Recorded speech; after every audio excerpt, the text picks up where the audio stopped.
Hello YouTube. I was thinking today, yes, I do admit, a very dangerous activity these days, depending on who you speak with. Anyway, I wanted to converse with you about some of my thoughts. Don't worry, I am not going to jump on the bandwagon and spread hoaxes, outright lies, and half-truths. And if anything I say is in error, please do bring it to my attention. I do not want to dwell in the land of ignorance. And frankly, I am sick of viewing the irresponsible behavior of some, which is cloaked as mere activity of a concerned citizen or patriot. When I make my points, I am hoping to encourage a different thinking pattern within myself, primarily, and maybe others. So okay, here we go. I have this picture in my mind. Let me share it with you. A bond servant working in the fields cries out to the honcho who is holding a scourge, "My back aches and I think I have a blister." Instantly, we realize the fatuity presented.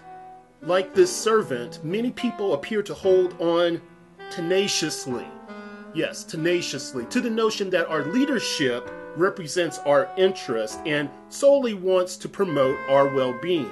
Another way of seeing this, I will offer to you. Imagine me saying this to President Obama. Mr. Obama, Mr. President, you lied about your commitment to America. You can see how those two activities are related, can't you? Well, let's expand a little bit. I remember two quotes that makes me confident this was his implied position. One, there is not a liberal America and a conservative America. There is the United States of America. There is not a black America and a white America and Latino America and Asian America. There's the United States of America. And two, if the people cannot trust their government to do the job for which it exists, to protect them and to promote their common welfare, all else is lost. Think about those words. Stew on them for a moment. Yet, he seems to have abandoned policy, both domestic and international, outside of the interest of Israel. He indeed appears to have deserted the wisdom of skillful diplomacy. We see this in his persistence, the persistence to avoid, to end the chronic meddling of the United States and militarism. He obviously likes the abhorrent practices of his predecessors. Think of the Patriot Act, if you don't believe me, and maybe something that is rarely mentioned. I know that it's been rarely mentioned in my world.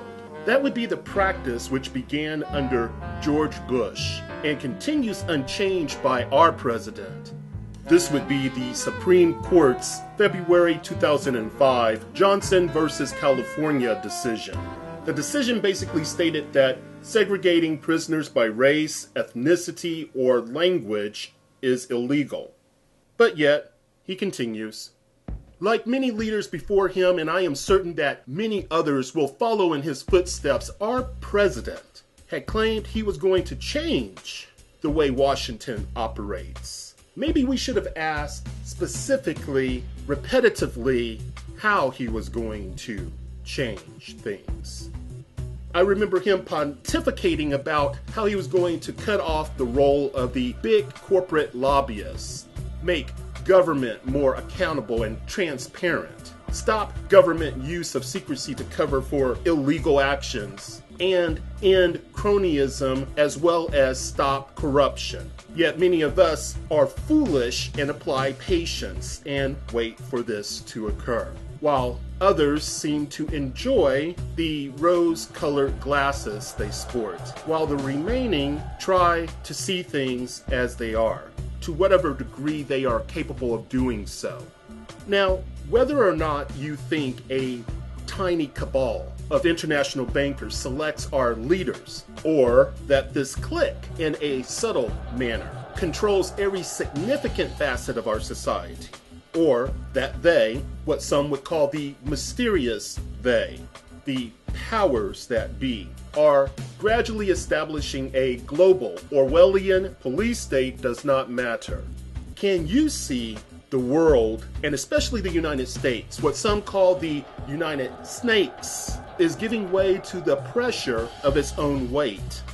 As we observe the world petroleum-based fuel prices rocket, it is highly likely this will end the modern agriculture as we have known it to be.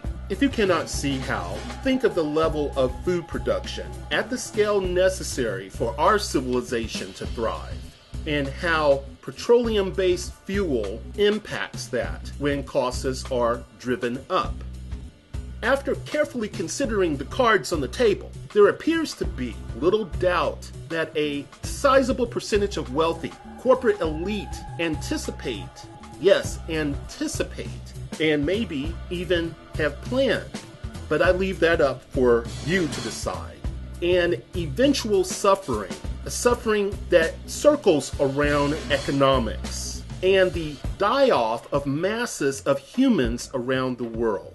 Now, before you call me a conspiracy theorist and try to place a stigma upon me, let me say this. My epiphany came many years ago. I can only speak about what I know or my tentative insights of our world. So, outside of my findings, I ask you, why do you think people still believe that the next day will only bring business as usual? Could it be this occurs because we personally do not seek out to remove internal controls, filters, and cultural conditioning from our perceptions? Is modern man, collectively speaking, afraid to confront nature or reality firsthand?